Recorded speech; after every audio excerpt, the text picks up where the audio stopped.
రైతుల దశ దిశ మార్చే ఒక బ్రహ్మాండమైన ప్రాజెక్ట్. ఈ ప్రాజెక్ట్ నిర్మాణమే ఒక ఇంజనీరింగ్ అద్భుతం మనం అని చెప్పాలి. వాస్తవానికి ఇది ఒక యుద్ధ ప్రాతిపదిక జోన్లాగా మనకు కనపడుతూ ఉంటుంది.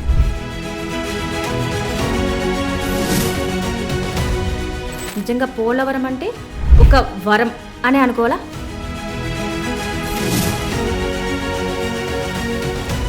ఇది ప్రపంచంలోనే అతిపెద్ద డిశ్చార్జ్ కెపాసిటీ కలిగిన స్పిల్వే.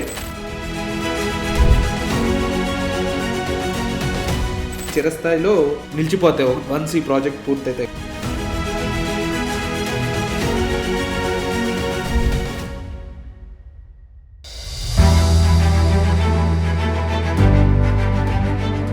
హాయ్ సాయి, ఎలా ఉన్నారు? Yeah, I'm fine Maha. How are you? Fine. So ఇప్పటి వరకు అసలు మెగా అంటే నంబర్ ఆఫ్ ప్రాజెక్ట్స్ కన్స్ట్రక్షన్ గురించి సోషల్ మీడియాలో చూస్తూ ఉన్నాం.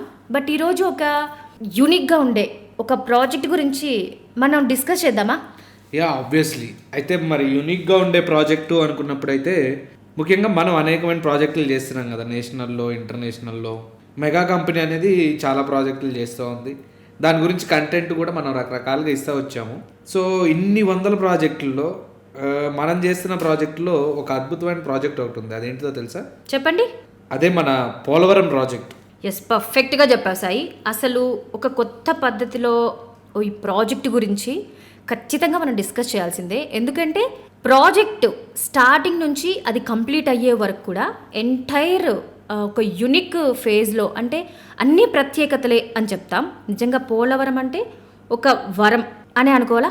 యా, ఖచ్చితంగా. ఎందుకంటే ముఖ్యంగా పోలవరం అనేది జీవనాడి లాంటిది మన తెలుగు ప్రజలకి. ఎందుకంటే దీనివల్ల చాలా మల్టీపర్పస్ ఉపయోగాలు అయితే ఉన్నాయి. ఒకటి ఇరిగేషన్ కావచ్చు, 2 వాటర్ కావచ్చు, 3 పవర్ జనరేషన్. ఇట్లా అనేకమైన ప్రయోజనాలు ఈ ప్రాజెక్ట్ వరకు ఉంది. కాబట్టి ఈ ప్రాజెక్ట్ చాలా గొప్పది. అండ్ ఇది నిర్మిస్తున్నందుకు మన మెగా కంపెనీ, అట్లాగే ఇది చేపట్టిన ప్రభుత్వాలు అన్ని చిరస్థాయిలో నిలిచిపోతాయి.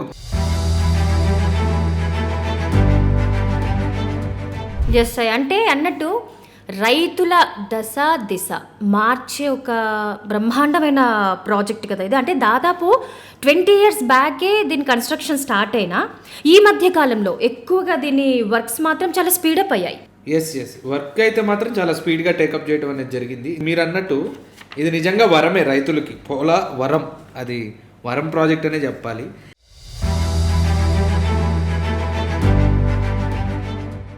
అయితే ఇంకో విషయం ఏంటంటే ఈ ప్రాజెక్ట్ మొత్తంలో గోదావరి అనేది మనకి తల్లి లాంటిది.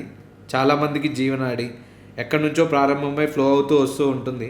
దాని మీద మనం భక్తి శ్రద్ధలు, జనరల్గా మన సంస్కృతిలో ఉన్నటువంటి రివర్ల మీద మనకు అభిమానం కానీ వరదలు వచ్చినప్పుడు భయం కూడా ఉంటుంది. అట్లాగే మనకి ఏంటి మన పంటలకి ఏమవుతుందో అని. కానీ వీటన్నిటిని ఆపుకొని అడ్డుకట్ట వేసి ఒక నిర్మాణం చేపట్టి, మానవ నిర్మిత నిర్మాణం చేపట్టి ఆ ప్రాజెక్ట్ అనేది ఎలా ఉపయోగపడుతుంది, ప్రయోజనాలు, దాని నుంచి వచ్చే ప్రయోజనాలు ఉన్నాయి చూడండి పోలవరం ప్రాజెక్ట్ వల్ల. అందుకే ఇది చాలా గొప్ప ప్రాజెక్ట్ అనే చెప్పాలి మనం.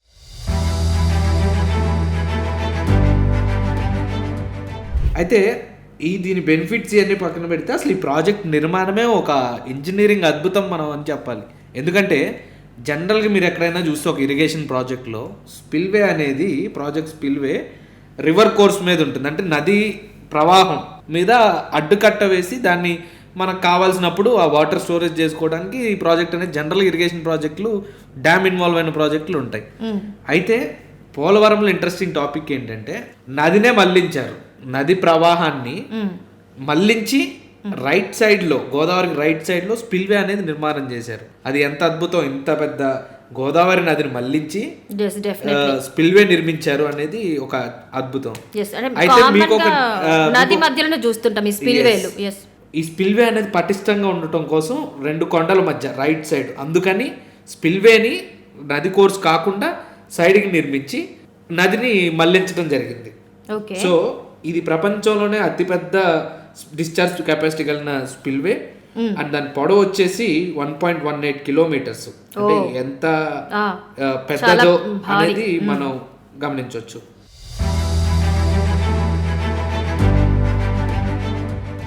అంటే మీరు అన్నట్టుగా ఇక్కడ కంప్లీట్గా అంటే ఇంత పెద్ద వర్క్స్ జరగడం కోసమే అసలు అక్కడ రాత్రింబవళ్ళు నిరంతరాయంగా వర్క్స్ నడుస్తున్నాయి అనుకోవచ్చా? అంటే ఇంకా ఇందులో ఉన్న కొన్ని టెక్నికల్ ఆస్పెక్ట్స్లో అంటే కన్స్ట్రక్షన్లో ఉండే ఈ స్టాటిస్టిక్స్ ఏంటనేది ఒకసారి చెప్తారా సాయి? యా, వాస్తవానికి ఇది ఒక యుద్ధ ప్రాతిపదిక జోన్ లాగా మనకు కనపడతా ఉంటుంది ఈ ప్రాంతం అనేది. అంటే చాలా వాస్ట్ ఏరియాలో ఈ కన్స్ట్రక్షన్ అనేది నడుస్తూ ఉంది కదా. అంటే స్పిల్వే పెద్దదైనప్పుడు ఆటోమేటిక్ గా దానికి ఉన్న అదర్ కాంపోనెంట్స్ వర్క్ కూడా చాలా పెద్దగానే ఉంటుంది. సపోజ్ వర్క్ ఫోర్స్, ఎంతమంది వర్క్ ఫోర్స్ పనిచేస్తున్నారు, 5,000 మంది షిఫ్ట్లో చేస్తూ ఉంటారని అంటారు. అట్లాగే మిషనరీ, అక్కడ వాడుతున్నటువంటి మిషనరీ కానీ. అయితే మనం అనుకున్నట్లు ఈ స్పిల్వే నిర్మాణానికి ఇందాక నేను చెప్పినట్లు 51 బ్లాకుల కింద 48 భారీ రేడియల్ హైడ్రాలిక్ గేట్లు కూడా ఈ స్పిల్వేకి ఏర్పాటు చేయడం జరిగింది. ఇందులో కూడా బెకమ్ అనే కంపెనీ కూడా ఇన్వాల్వ్ అయ్యి ఉంది, ఒక ఇంపార్టెంట్ రోల్ ప్లే చేస్తుందని విన్నాం. అంటే గ్రేట్లు క్రస్ట్ లెవెల్ కూడా 25.72 మీటర్స్ అంట. అంటే ఒక్కొక్క గేటు పని వేగం కూడా పర్ మినిట్ 0.5 మీటర్స్ అని చెప్తున్నారు. అంటే ప్రాజెక్ట్లో కూడా ఒక కీలకమైన ట్రునియన్ బీమ్స్ అనేవి ఒక అడ్వాన్స్డ్ టెక్నాలజీతో ఏర్పాటు చేశారు కదా. అవును, ప్రతిదీ ఈ ప్రాజెక్ట్లో సిమెంట్ పోయడం మొదలు పెట్టినప్పటి నుంచి నది డైవర్షన్, ప్రతి చిన్న పని కూడా క్వాంటిటీస్ అనేవి చాలా హైగానే ఉంటాయి. సపోజ్ ఒక రేడియల్ గేటే 300 టన్నులు ఉంటుంది ఒక్కొక్క గేటు. అంటే ఈ ప్రాజెక్టు ఎంత కీలకమైందో, ఎంత కాంప్లెక్స్డో అనేది మనకి అర్థమవుతూ ఉంటుంది.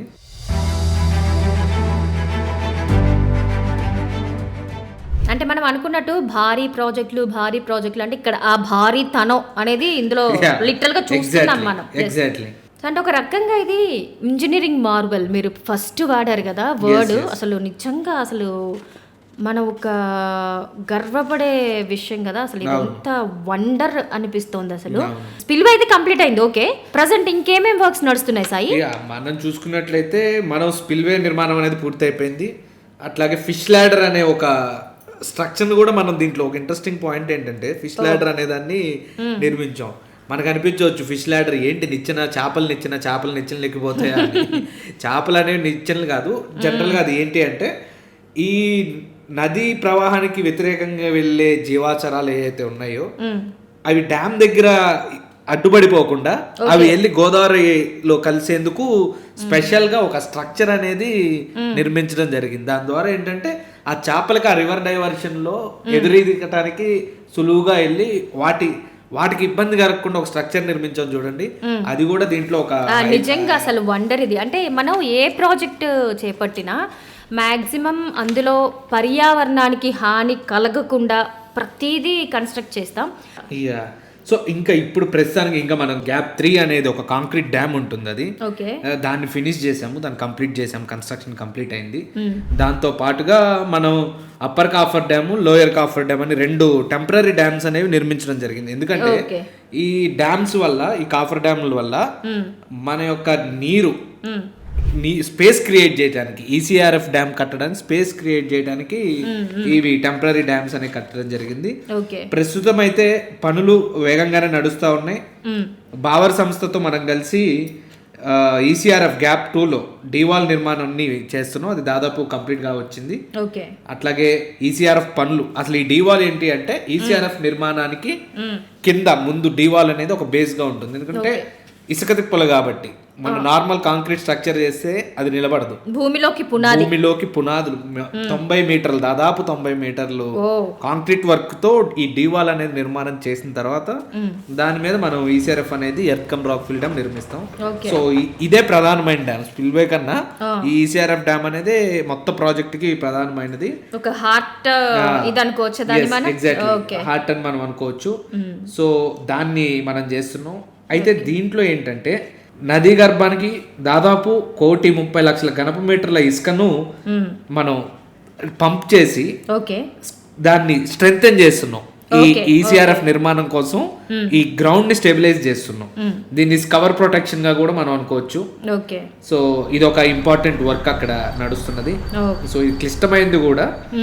సో ఈ earth cum rock fill dam అనేది జోరుగా ఈ పనులు అనేవి జరుగుతున్నాయి. గ్యాప్ 2, గ్యాప్ 1 2 భాగాల్లో. అంటే మన సౌలభ్యం కోసం మనం వర్క్ స్ట్రక్చర్ లో భాగంగా గ్యాప్ 2, గ్యాప్ 1 ఇట్లా వర్క్ అనేది ఈ రెండిట్లో నడుస్తుంది.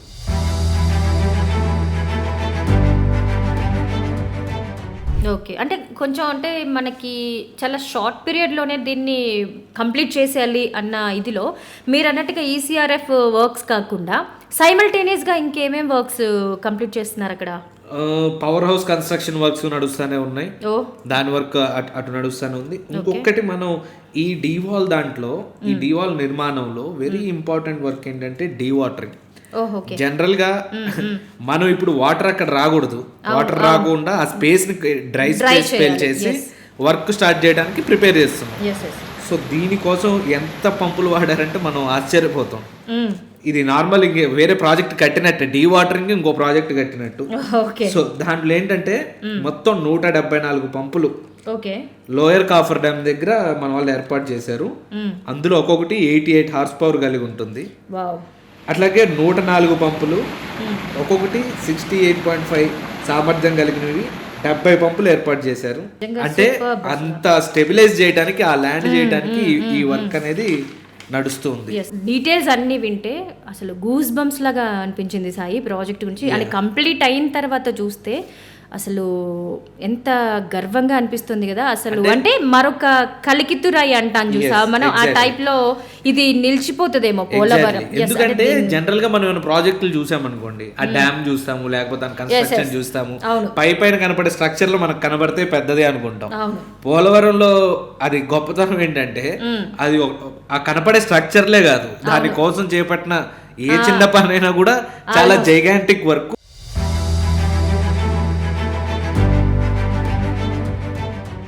ఇక్కడ ఇంకొక విషయం ఏంటంటే సాయి, యూనిక్గా ఈ ప్రాజెక్ట్ కంప్లీట్ అయితే నాట్ ఓన్లీ మెగా ఇంజనీరింగ్, ఈ ఇదైతే ఉన్నాయో స్టేట్ అండ్ సెంట్రల్ గవర్నమెంట్స్ పలానా టైంలో కట్టిందిరా అని చాలా గర్వంగా చెప్పుకుంటారు కదా. Yes, exactly. And this project సక్సెస్ఫుల్గా కంప్లీట్ అయ్యి జనాలకి సాగు, తాగు నీరు, అలాగే పవర్ జనరేషన్ కూడా జరగాలని మనందరం అనుకుందాం. అండ్ మరికొన్ని ఇంట్రెస్టింగ్ డీటెయిల్స్ ఈ ప్రాజెక్ట్ లో కూడా రానున్న రోజుల్లో మనం డెఫినెట్ గా చర్చిద్దాం. Yeah Sai, thank you.